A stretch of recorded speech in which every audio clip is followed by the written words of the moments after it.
Konnichiwa, hello, turubem, hola. What it do? Thank you for listening to another episode of the J-Boy Sports Podcast. And what we're going to talk about today, something a little bit new. I'm really not going to talk that much to start this video off. I really just want to jump into it. There's this guy named Kelvin on The Odd Couple with Rob Parker. Chris Broussard used to be on the show. He's no longer on the show. I have a love-hate relationship with Chris Broussard. He is bought and paid for by Clutch Sports. If you haven't seen my video speaking about that, that's the video where we're talking about Channing Frye and what he had to say about the nostalgia. He's like gaslighting Michael Jordan and Kobe Bryant. So please check that video out if you haven't. And it kind of shows you how Chris Broussard is a member of Clutch, and that annoys me a little bit. But overall, I do like Chris Broussard. I think he's way more good than bad, which I think most people are. And Chris Broussard's done some things that I really appreciate. He stood up for some justices in his career that I think is impressive. He's a Christian. I'm a Christian. And I actually appreciate the fact that he was really strong enough to stand on his own morals. I respect that. So I gave him props for that. But being a part of Clutch bothers me a little bit. I think when you're the media and they're paying for you, it sways your opinion, man. It messes up your opinion. I don't like that. But this isn't about Chris Broussard. This is about his very underwhelming replacement. I don't know what his last name is. His first name is Kelvin.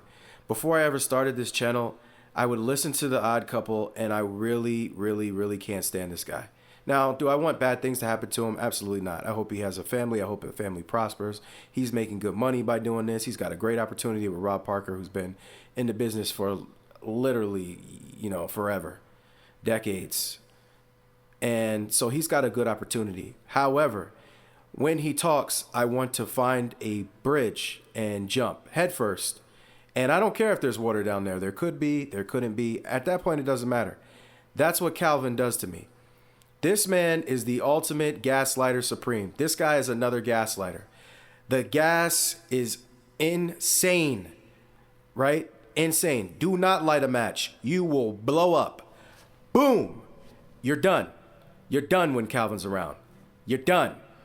So let's jump into this. Let's listen to this guy, and then I'm going to be stopping from time to time because I got to stop this nonsense. He's a wild orangutan in the mountains of Orangutangus, running around, pulling Draymond Green running lariats and tiger uppercuts with Sagat from Street Fighter. Tiger. Check this out. If LeBron isn't your GOAT, he's never going to be your GOAT. There's no changing that, right? If LeBron is not the GOAT for you at this point, 22 years, there's no changing that. And for many people, the minute he lost his first finals, he could never be the GOAT because they can always fall back and say, well, Jordan was 6-0, right? So Kobe can't be GOAT, he's 5-2. LeBron couldn't be GOAT, he's 4-6 or 7 or whatever it is at this point. So he can never be your GOAT. This is the type of insufferable commentary I have to take from this guy on a regular basis because I listen to this podcast consistently. This guy makes me sick, man. He says that if they could never be your GOAT because when LeBron lost, he could never be your GOAT. Who said that? Who said that? Who said that? I used to be a big-time LeBron James supporter when he was on the Cavaliers the first time. I thought he was a nice guy. I respected him. I really thought that he had a chance to be great. Did I think he would be as good as Kobe Bryant? No, I never thought that. But I thought he was good, and I was rooting for him. He was close. He almost won. You know what I mean? Well, they got to the finals, and I thought, oh, okay, maybe he has a good chance. Now, they got blasted. No diddy by the Spurs. But, he played good. That was the first year. He was only like 3-4 years in the league. Impressive. I was like, okay, good. He got his team out there. Good. He'll come back. He'll do some other things. Nobody was sitting there like, you know what? LeBron lost he lost that championship and Jordan never lost, so he could never be Michael Jordan. He'll never be Michael Jordan. Nobody ever said that, man. I never heard that. Never heard that. Same thing with Kobe Bryant. Nobody saw Kobe lose to the Pistons, and they were like, you know what? It's done. It's over. Kobe will never be Mike. That'll never happen. Yeah, he's done. Get him out of here. Pack him up. Pack him up. Nobody said that, man. Even when Kobe lost to the Celtics the next time, which was essentially dang near a super team, nobody said that. In fact, when the Lakers tried to re-up and get CP3, they shut that down. In part, in my opinion, because some people may not have wanted Kobe Bryant to be anywhere near as good as Michael Jordan. Because if the Lakers got CP3, who knows? We might have got 2 more chips. 2 or 3. CP3, in my opinion, I'm not the biggest Chris Paul fan, but he could have kept Kobe going because he was just as intense as Kobe, just as dedicated. He may have even been more nasty than Kobe because this dude is always getting in fights with people. Even now, he just got into a beef with Kevin Durant the other day. Had Kevin Durant mad as heck. But Chris Paul also has the ability to make people that aren't that good great. That's a greatness thing that he has. He knows how to run the ship. So if Chris Paul ran the ship all game long and Kobe just fit in until the 4th when Kobe took over, we could have got some more rings. We definitely could have got some more rings. But I just wanted to stop there for a second because listen to how disingenuous this guy is. Nobody ever said that, bruh. And he says it mad fast with mad confidence like everybody cares. Nobody cares. Again, don't light a match around this guy. Boom. Let's get back to it. Here's the conversation for me. If I'm trying to make a case for him to possibly maybe change someone who's still open-minded about the GOATness of it all, you can say, well, I have to go a different path than Jordan. So the longevity then matters. Because then you can say, well, he didn't take breaks in the middle of his career like Jordan did. Jordan, the pressure, stuff was going on. I had to just get away. I wanted to go do baseball and that. Oh my gosh, man. Do you hear this guy? Okay, so now it's he didn't have to take breaks. Bron didn't have to take breaks like Jordan did because the pressure was too much. Oh my goodness. Again, and he also said, like, here's the things you may have to add to it to get them to see. There's no adding, man. There's no adding. Listen. What I'm starting to see is that some men don't operate like the men of the past. Now, I'm an old school man. I watched my grandfather, my dad, I watched my dad early, watched my grandfather. I watched other men that were around me in my congregation that took care of me, that supported me, that really I believed in. Some of my real close friends, their fathers made a huge impact on my life, still do. A lot of respect. And I saw how they moved. And they didn't move like this. The standard has always been the standard. Go to one of your OG's house. Whether you have your own father or your grandfather or fathers of your friends that love you and respect you like their own. You talk to them and you see if they sound like this guy. They don't. Who cares if Michael Jordan took a break? When he came back, he was still beating people down. That didn't change. Came back like he never left. He didn't leave because somebody beat him. He didn't leave because he was crying or concerned with losing. We don't know really why he left, other than I guess he went to play baseball. But that has nothing to do with this conversation. He's trying to get you to change your standards. We don't change standards, Calvin. The standards are the standard. No man cared back in the day about Michael Jordan taking a break to go play baseball because his father passed away, and maybe that's what he always told his father he would do. Who cares about that? Why does that matter? It doesn't matter. Again, boom. Through all the bad, the good, LeBron persevered. The good, when he was the black hat in Miami and all that, ups, the downs, he persevered and stayed through that. So that's, you can say, a compliment to him. LeBron in the middle of that first bit run at Cleveland dragged the bad team to the finals. Mike was struggling to get out the first and second round. So you can make that. So the longevity. And he got swept in that final. And he did. But did he play then? He did. He played. Okay. Yeah.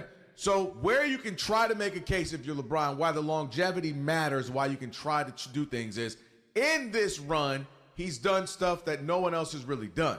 So you can say, he won in both conferences, right? Okay, he went to the West Coast. Everybody, he can't win in the West. Well, he goes to the West. What does he do? He wins. People can say, you can consider all he knows, every stop he made, won a championship. Cleveland, won. Go to Miami, win a couple. Come to the Lakers, win. So everywhere I go, we gonna win. This guy makes me sick, man. He suffers from a delusion that is unspeakable. Here's the thing. So he said, oh, LeBron won on both coasts. Who cares? You left your team because you got tired of fighting to win. And you didn't believe enough in yourself, so you quit. Also, based on what Dwayne Wade said, you thought that it was better for you to leave because you didn't know what you were going to do with Kobe Bryant. You were a little scared of him. So you bounced. Spare me, man. Everywhere he goes, he wins. You left out a lot of context, my brother. He went to Miami with Dwayne Wade, Chris Bosh, Shane Battier, Mike Miller, Ray Allen showed up, Rashard Lewis showed up, Jermaine O'Neal was there at one time, Big Z from his old Cavs team was there at one point. Michael Beasley was there at one point. Now, Michael Beasley didn't play a major role, but he was there. Probably why he didn't make it the way he should have is because LeBron James took his spot. Come on, man. Then he runs to the Cavaliers. Everybody tries to downplay Kevin Love. Listen, Kevin Love was arguably one of the best players in the league. In fact, not arguably. He was a top 5 player in the league at that time. Him and Dwight Howard at one point were kind of going neck and neck for best big man in the league. Now, he's nowhere near the big man overall that Howard was as far as like defensively and stuff like that. But Kevin Love was putting up 30 and 30 games on a horrible Minnesota team. But again, he was out west. Out west, he's playing against Kobe Bryant, Tim Duncan, KG at the time. Actually, no, KG was gone by then. Excuse me. No, not him. Dirk was gone at that time too. And maybe Tim Duncan was gone. Actually, now that I'm thinking about it. But the West was tough. The West was always tough. I got to think back to who was out there. But he wasn't losing because he sucked. Let's just put it that way.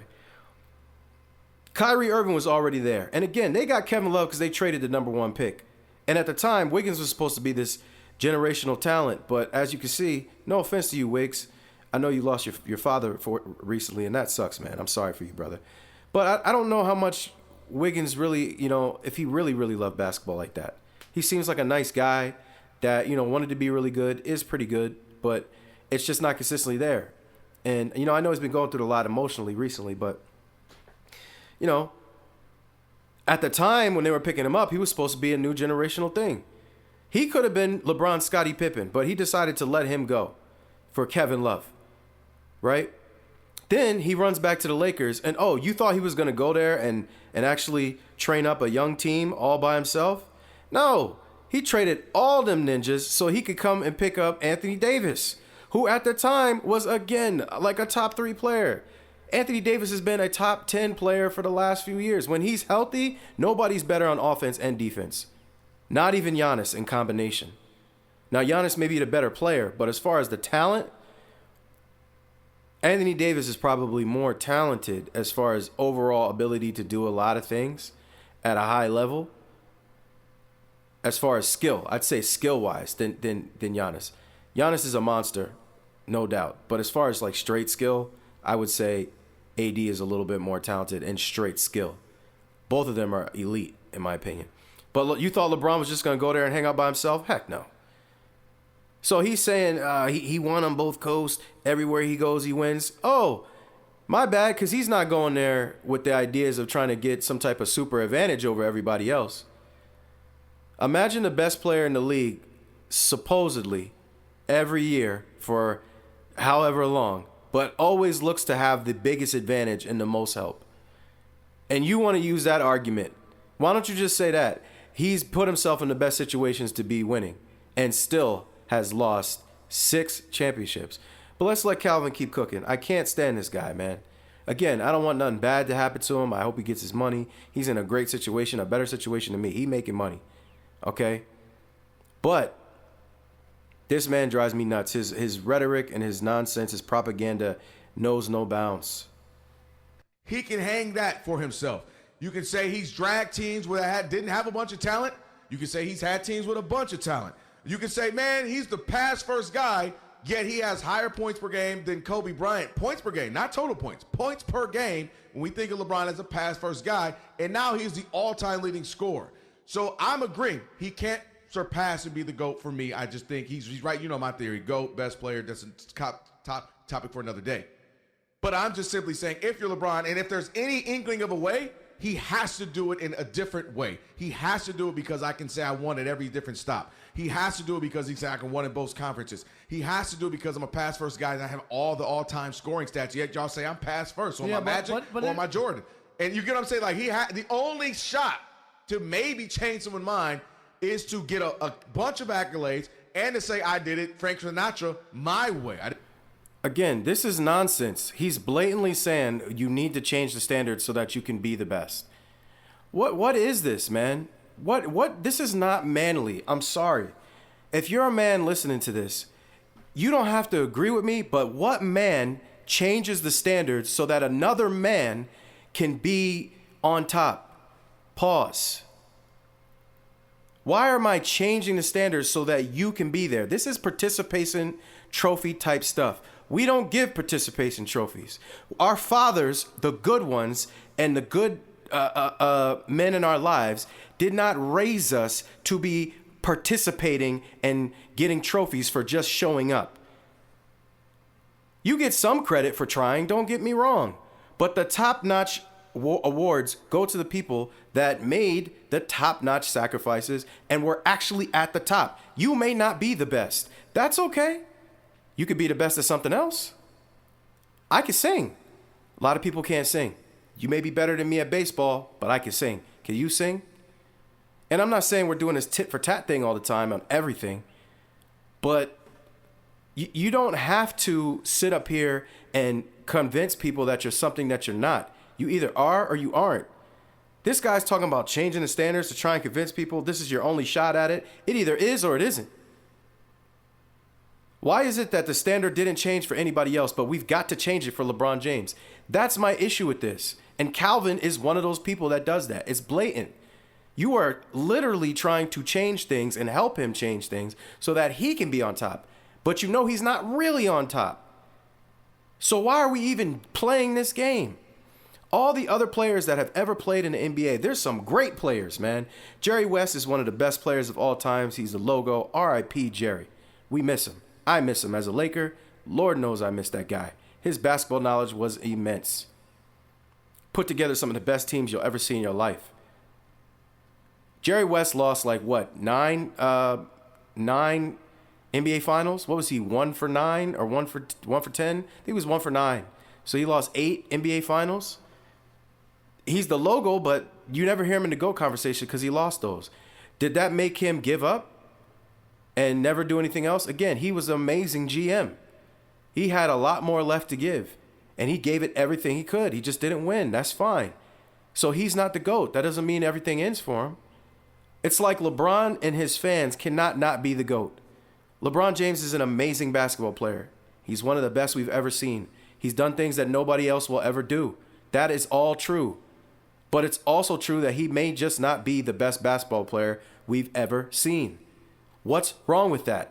Why can't y'all just let that be what it is? Move on with your life. Brian Dawkins is my favorite football player of all time. You can't tell me nothing about Brian Dawkins. I've never met Brian Dawkins in real life, but one time he tweeted me, actually not tweet, what is it called in an IG message? Whatever you call, he read me back, and I said, man, you're my favorite player, man. I always appreciated the heart that you play with. I like how you carry yourself. I knew he was a God-fearing man. I try to be a God-fearing man as well. And the passion you played with, I still get the chills when I watch your old stuff, man. That's how much you meant to me. And he hit me back and was appreciative. Had a little conversation.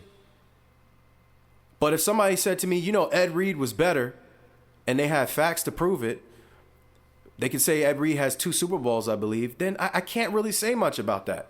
Brian don't got 2, but that's fine. I know what Brian meant to me. And you also know, even if you think Reed is better, that Brian Dawkins was a boy. He was one of them boys. But to see me prancing and dancing around, lighting matches that could blow up the entire arena because of my gaslighting, I can accept where he is.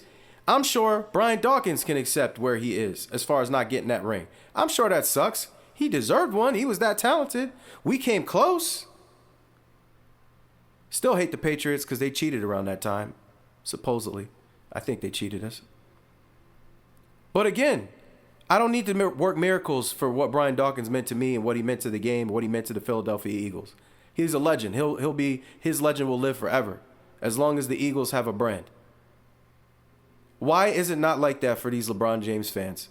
They have to change reality. They have to change the standards for one person. This has to stop, man. And this guy is one of the main people. He's playing in your face. Listen to him.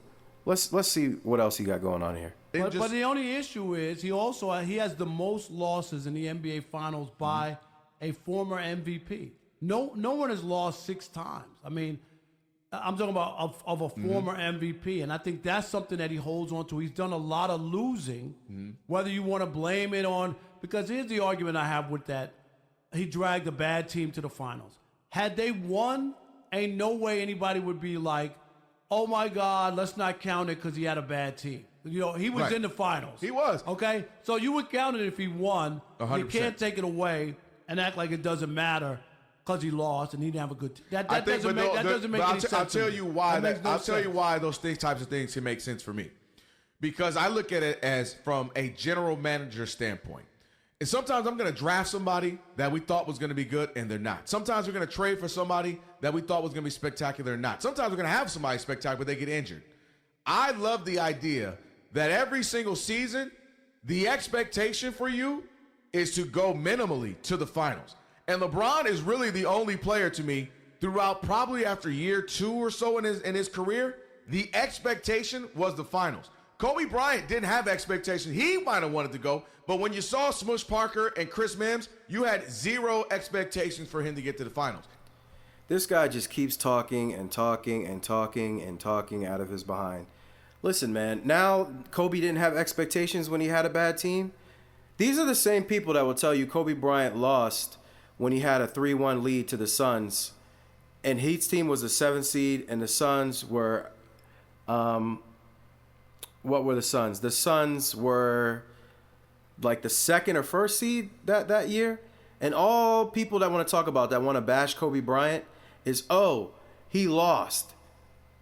So to sit here and say that there were no expectations, that's a lie. Jordan had no expectations, that's a lie. I wasn't even around to see Jordan's early times. But from what every OG tells me, they were hating on Jordan. And I use the hate word sparingly because I don't like that word. I think people overuse it. And they don't know what actual hate is. When you have facts and you could explain things, that's not hate. That's just you being emotional because you don't like what somebody's saying. You don't want to listen. And it's kind of like, nah, nah, nah, nah, nah, nah. It's a deflection you put on your ear. You know, put your hands over your ears like a 2-year-old child. But all that aside, they didn't like Michael Jordan. They were saying he's just a scorer. He's never going to be like Bird and Magic and all those people. So to sit here and say he had no expectations when they were burning him up for not winning because they said, well, Magic and Bird win, so all he's doing is scoring. Cut it out. Who is this man? And he's on the radio and YouTube getting all these views talking out of his rear end. Cut it out, man. Is this over yet? No. Let's go back. If LeBron had D-Wade or if he had Boobie Gibson, your expectation was LeBron better at least get to the finals. And that's one thing, not even Jordan until he got rolling. You didn't expect him to get past the Celtics or the Pistons. I'm just saying, like, I've never seen somebody. There's too many qualifiers to justify everything. But you get what I'm saying. Because those years when Boobie Gibson, they were winning 65 games a year. Wasn't like they were bad. They were bad teams. He just wasn't bad. Okay, but they won 65 games during the regular season. Because of him. No, but you can't say that. The other guys. Boobie Gibson himself said there's no reason why we should have been in the finals except for he was just that great. This is another discussion point that I'm constantly having with people. When you win 60 and 65 games in a season, can somebody explain to me why you leave that team and just quit and give up like you'll never win again? Again, this is cop-outs, man. They're just copping out. This guy Kelvin is a cop-out. And as far as Boobie Gibson saying we just got there because of him, I never heard that before. And I was going to say, look, the Cavaliers team is not that bad. I actually was going to do a video on that team because people always take a dump on them. But actually, when you look at the roster, they're comparable to that Laker team. And if you look at that 16-6 video I have with Kobe Bryant and LeBron James, part of the thing that we go over in that video is how those two teams were actually comparable at the time. They were beating the Lakers. They beat us a few times. It was at least somewhat even. They beat the mess out of us in the regular season in one of those years. And then we went on to win the championship, and he went on to lose to whoever he lost to that year with a 60-plus win team. It was so bad that they were booing us in the Staples Center. And then we came back and still won a championship that year. So I don't want, people want to talk about, again, the 16-6 versus Kobe Bryant. They were good enough to do that. They were good enough to win 60-plus games. They were good enough to get to the finals the one year. But they weren't good enough to close the deal. I don't understand that level of reasoning. And I didn't know that Boobie Gibson said that. I have to look that up because I don't trust Kelvin. But at the end of the day, imagine you are a great player and you basically, you're not a great player, but you're Boobie Gibson. And you just take a dump on you and all your teammates and say, oh, just one guy did it for us. What type of stuff is that, Boobie? That's why you didn't last very long, apparently. But he could shoot. So I don't know. But yeah, let's go back and see what he has to say here again. No, but I'm talking about during those years, they were winning a lot of games. And they went out and got Shaq played for them. I'm just trying to tell you that they went out and got all these players. Shaq was 83 years old but they got and 722 pounds. Rob G, did you just hear what he just said to me? They went and got everybody the Cavs who was had available. Shaq. Yeah, Shaq and LeBron played together. And they got an old Ben Wallace. They got an old Shaq. That's exactly why he got everybody. And that's my point. He was dragging bad teams, winning 60-plus games. I just think it's a cop-out. Because the bottom line is sports has a short menu.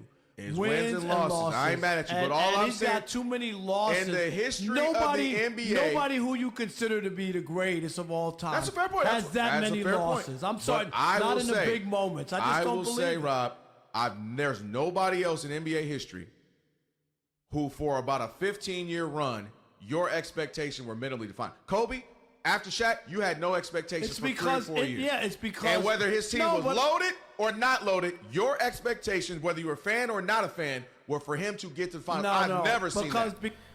So, to kind of close this on out, I don't want to take too much more of y'all's time, but again, just a nonsense. Kobe was never expectations to win every year. That's a lie, man. I'm a Laker fan. I was there. We wanted Kobe to win every year. We wanted the Lakers to win every year. We were frustrated that he didn't have enough pieces. Kobe was frustrated that he didn't have enough pieces. I was frustrated with Powell at a certain point because, yes, Powell was great for a couple of years, played his behind off. Come 2011, Powell was he wasn't the same. I was ready to trade him. And I mean, look, that's the nature of the game. He was great for a minute, and then he just fell off. And I blame him for why we couldn't really do nothing after that. And I thought Kobe stressed himself out too much. And so I don't blame Powell for his injuries, but I mean, I do think the team as a whole put so much pressure on Kobe to carry them that, you know, they kind of fell off because he was going to kill himself to make it work. And he did. Like figuratively, as far as, you know, the Achilles.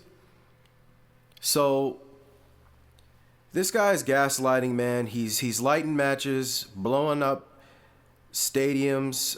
He's watch out for your grandmother. Don't let her cook that apple pie because he's going to put the gas on and blow her away too. He's just going to blow everybody away. He's the type of guy that just bombs away like it's... You ever play Mario Kart and you got the bomb, like the 3 bombs? He's got 4 bombs, sometimes 5. You got to listen. You got to listen to him closely. But it's just nonsense, man. And as far as the expectations, Rob Parker talks about it a little bit, but I had to cut this. It's getting too long. It's already too long. But essentially, this guy, you know, when you put D Wade and Chris Bosh on your team and you know, all you guys come together, and then you come together with Kyrie Irving and Kevin Love, then you come together with, you know, Ray Allen is being taken on the Heat. You know, you're taking Rashard Lewis from a team. You're taking all these bits and pieces from like different places. You're taking all these top-notch role players. You're taking all these people, And, on every stop that you go to, now you got Luka Doncic. Reeves is homegrown, so he's killing it. Rui was on a terrible team, so I don't know if you took anything really from there, but Rui's playing pretty good. You grab these pieces from these other teams that are contenders in certain situations, and, it weakens the teams around you and gives you the advantage, but what does that look like, man? That looks kind of weak. And ultimately, yes, the expectation is high, but it's because you're grabbing all these pieces. The last time I seen LeBron James play on a team that wasn't expected to be super nice in some way, shape, or form was before Anthony Davis got to the Lakers, and he didn't make the playoffs. And he did not have time to coach up those young guys. So he was like, we need to ship these guys out of here for AD. And then look at it, like all the situations where he ships these people, why does he always come out on top? He's never the one hurt. Remember, Wade went to Cleveland for a little bit. He's out of here. Isaiah Thomas was on Cleveland. He's out of here. Derrick Rose was on Cleveland, went to another team, I think it was the Timberwolves, scored 50. And people were saying, oh, Derrick Rose was washed. He wasn't washed if he scored 50. Now, the league is soft, don't get me wrong, but you don't just score 50 if you're washed. Efficiently, too. Right? So, this is malarkey, rigmarole, nonsense, hogwash, hogwoggle. This is nonsense. And Kelvin just talks like this all the time. He is a super gaslighter. I just can't take it with him. So this whole argument is only expectations of LeBron James. He's expected to win every. So what is he gonna do? Sit there and not win? Everybody else did that. As a Laker fan, I can give you at least 5 or 6 years that I thought Kobe did not have a team that was capable of winning, and we sat there, and we still supported him, and the Lakers, because that's what real fans do. And and he said one time, they asked Kobe Bryant about that. He said, if you can be there in the good times, you can be there in the bad. The captain goes down with the ship. Not prances off to another team and does all this politicking behind the scenes so that he can always be a quote unquote contender with expectations. And that's even more worse for his argument, of the losing. Like, if you're going to have all these opportunities to have a team good enough to win, and all you got to do is finish the job. No, to me, you lose more respect. I just told y'all, there's at least 5 or 6 seasons Kobe Bryant technically had no chance to win a championship. And if you include the injured years, maybe 7 or 8. That's how crazy that is, right? Maybe it's 4 or 5 too many. He didn't play early on either. I'd have to really sit back and think about it. But there's at least, okay, if I was mistaken and maybe I missed a couple of years as far as they were better than I thought, forgive me. But overall, my main point is that there's at least 4 or 5 teams, 4 or 5 years he played, and he had no chance at a ring. No chance. At least. When has LeBron had no chance at a ring in the last 15 years? And I'm talking about Kobe in his prime. I'm talking about his prime years, okay? Talking about his prime years from when he finally broke out and got off that stinking bench to the last day that he shot a basketball in the NBA. Might have been because of injury, some of those years I'm talking about. It had to be like 6 or 7 if you add the injuries. It had to be, where he had no chance of winning. LeBron James has had a solid 15 years of opportunities, and he's walked away with 4 rings, and one of them is in a bubble. So I know you're going to listen. Some of you will listen to this. If you're a LeBron James fan, you'll listen to this and you'll hate it. Listen, man, I didn't say anything that's not true. So don't hate me. Don't hate the messenger. Fact check me. See where I'm wrong, at least. And if you have a beef, put it in the comments. We could discuss it. Other people will discuss it. No need for violence. No need for disrespect. We don't got to do all that, man. But I'm giving you guys some valid points to think about. And there are people out there that will just talk, and gaslight the heck out of you. But when you really look at what they're saying, it doesn't make sense. It does not add up. And ultimately, what they're doing when it comes to LeBron James, he's a great player. Just let him be a great player. He's just not the greatest. Why can't you people just be okay? Why can't he just be okay with not being the greatest? That's fine, man. You don't got to be the greatest. You're very good. You're one of the true goats of the game as far as your accomplishments and your records. Only person that maybe only Michael Jordan and Kareem have the accolades that he has. They're the only two on that level. So just be happy with that, man. If you're a LeBron James fan and if you're LeBron, why does it have to be all this extra stuff? Why do we have to take a dump on other players? Why do we have to make up lies and change standards? It's unnecessary. So I appreciate you for listening this long. If you're a LeBron James fan, this might make you angry, but I'm sorry, man. I don't know what to tell you. I'm just telling it from I'm just using facts as they come. And Kelvin, I wish you like good things, but I can't stand your commentary, like low key. I listen because you're on a show that I've routinely listened to, and I kind of like Rob Parker, but you drive me nuts, bro. You drive me absolutely nuts. Your gaslighting is blowing up grandmothers across the United States of America and possibly into South America as well. So I wish you would stop attacking people's grandmothers with your gaslighting. Thank you very much for your time. Much love. Please like, share, and subscribe. Much love. I can tell that somehow you never get over leaving.